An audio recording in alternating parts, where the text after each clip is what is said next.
안녕하세요. 그와 보내는 요즘 저의 일상을 이야기하고 싶어서 사연을 보내는 여성 애청자입니다. 저와 제 남자친구는 결혼을 약속하고 사귀는 커플인데요. 그러다 보니 뜻밖의 남친의 사촌 동생하고도 인사를 하게 되었습니다. 남친이랑 제가 한창 재미있게 카페에서 수다를 떨고 노는 자리에 어쩌다 보니 그의 사촌 동생이 합석하게 되었고, 그러면서 이후로는 자연스레 같이 어울리게 된 것이 첫 만남이었지요. 사촌 동생은 아주 활달하고 유쾌한 20 초중반 청년인데, 청소년기까지는 외국에서 살다가 최근에 한국 대학에 들어와서 다니는 중입니다. 그는 부모와 떨어져서 한국에 왔지만 잘 정착하고 독립심도 강하고 진취적이기도 한 모습이 보기 좋았습니다. 그리고 나중에 한국 여기저기를 배낭여행하려고 아르바이트도 열심히 하고 있었습니다. 저는 그런 열정적인 정신이 너무 멋지다고 생각하며 그의 이야기를 아주 유심히 들었고, 재미있는 농담을 할 때는 유달리 열심히 웃어주며 그의 사기를 북돋워 주었습니다. 그런데 어느 날부터 저의 남친이 그런 제 모습이 거슬렸던 모양이더군요. 자신이 엄연히 저와 사귀는 사이인데 왜 다른 남자의 이야기에 유달리 반응하고 활짝 웃고 심지어는 더 각별히 챙겨주기까지 하냐 이거였죠. 하지만 찌질이 소리 들을까봐 걱정돼서 그런지 바로 이야기는 못하고 빙빙 돌려서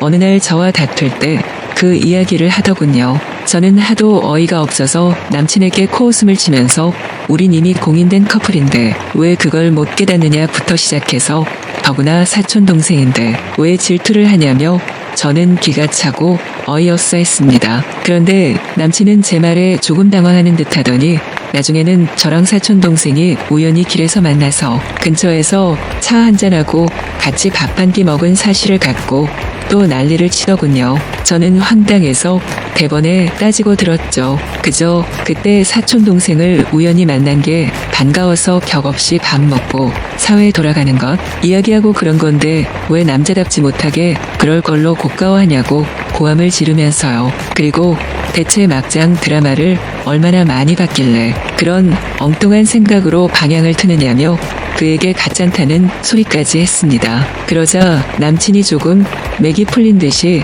자신도 어이없어 하더니 사실은 사촌 동생이 정식 친척이 아니라고 했습니다. 삼촌이 결혼 초기에 숙모와 일찍 사별하고 몇 년 뒤에 재혼을 했는데 새로 들어온 숙모가 전 남편과 사이에 낳은 갓난아이를 하나 데려왔고 그 아이가 바로 그 사촌 동생이라고 했습니다. 물론 저의 남친은 사촌 동생과 나이 차가 제법 나기에 이미 그 일을 생생히 다 기억하고 있었습니다. 하지만 집안 어른들이 단단히 입단속시키면서 그 일은 절대 입 밖으로 내지 말라고 엄하게 말해놓았기에 여태껏 그 약속을 지키며 살아왔다고 했습니다. 그렇게 집안 모두가 다들 철저히 비밀을 지켜가며 사촌 동생이 클 수 있게 해주었던 것입니다. 게다가 삼촌이 재혼하면서 가족과 더불어 바로 외국에 나가서 살게 되어 사촌 동생은 그곳에서 수십 년을 살았습니다. 그러다 보니 자연스레 그 비밀은 애초에 존재도 하지 않았던 듯이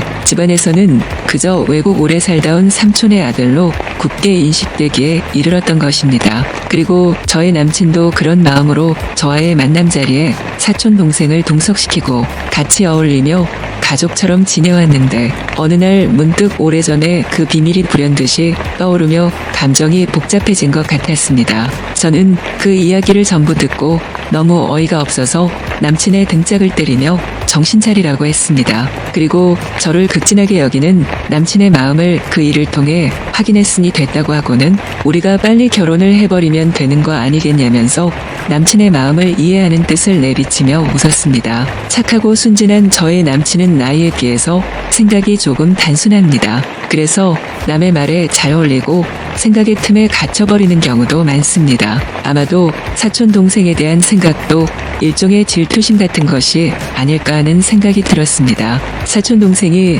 자신보다 한참 어린 남자이고 자신이 못 가진 유머러스한 면도 아주 풍부히 가져서 대화를 주도하는 것을 남친이 마음속으로 조금 불편하게 여겼을 수도 있다는 생각도 들었습니다. 그리고 처음 만난 저와 금방 친해지는 것을 보면서 잠깐이지만 스스로 위축된 것이 아닐까 하는 생각도 들었습니다. 그 일이 있을 무렵 남친이 저를 만나서 항상 하던 말을 떠올려 보니 심증을 더 굳히게 되었고요. 남친은 회사에서 젊은 후배 사원들을 보면 업무 결과 발표할 때도 너무 척척 잘하고 상사들한테 말도 적극적으로 잘 붙이면서 일을 추진력 있게 해낸다며 무척 기죽어 하더군요. 그리고 자신은 몇 날 며칠 머리를 쥐어뜯으며 집에까지 일을 가져와서 겨우 마무리하는 것을 그 직원들은 반나절 잠깐 하고는 후딱 보고하고 퇴근하는 것을 보고는 심하게 자괴감을 느꼈다고 했습니다. 저는 남친이 회사의 젊은 직원들을 겪으며 내재된 그런 감정들이 사촌 동생에게 투영된 것이 아닐까 하는 생각도 들었습니다. 그리고 그 감정은 자신도 모르는 새 일종의 질투심 비슷하게 흘러간 것이 아닐까 하는 느낌도 들었습니다. 물론 저의 개인적인 생각이고 남친이 속마음을 속속들이 이야기하지 않으니 이러쿵 저러쿵 결단 내릴 수도 없는 것이죠. 게다가 인간의 감정은 순간순간 변하는 것이기에 무엇이 정확하다고 이야기하기도 애매할 것입니다. 어떻건 저는 이후로 남친에게 더 많은 배려심을 가져야겠다는 저 스스로의 다짐을 마음속으로 했습니다. 남친이 비록 다른 남자들에 비해서 소심한 면이 있긴 하지만 인간은 누구나 장단점이 있는 것이고 남친은 그 외적으로 장점들이 너무 많은 사람이란 것을 저는 알고 있습니다. 그리고 우리가 어린 나이도 아니기에 스스로의 마음 컨트롤은 어느 정도 할 수 있다는 생각도 하고 있으며 제가 조금 더 남친의 지금 마음을 헤아리면 나아지지 않을까 하는 생각을 했습니다. 이후로 저는 남친과 진지한 대화를 하면서 그런 제 심경을 표현했습니다. 물론 남친의 마음이 다칠 수도 있으니 이런저런 다른 이야기는 절대 언급하지 않고 그저 제가 더 열심히 남친에게 관심 갖겠다는 말만 중점적으로 했습니다. 남친은 서서히 감동 어린 눈빛이 되어갔고 그동안의 회사 일로 여러 가지 머리에 아픈 일이 많아서 스트레스를 엉뚱하게 저한테 부렸다 보다 하고 말했습니다. 그 말을 듣자 저는 남친의 그간의 심정과 사촌 동생을 둘러싼 오해 같은 일련의 사건들이 연관이 있을 가능성이 아주 높다는 확신을 가졌습니다. 물론 그런 깨달음을 입으로 줄줄 읊어대며 남친을 곤란하게 만들 수는 없었습니다. 그저 지금 방황하는 남친을 안심시킬 수 있는 사람은 저뿐이란 생각만 더 깊어져 갔습니다. 이후로 남친과 저는 매일 한 번 정도 하던 전화도 두세 번으로 늘었고 더 자주 데이트하며 서로를 더 배려하고 더 다정히 대화를 나누게 되었습니다. 서로 이미 친해질 대로 친해져서 결혼까지 약속한 사이가 됐을 때 우리는 이렇게 새로운 의식 전환의 기회를 마련하게 된 것입니다. 그럼으로써 상대를 더 많이 알아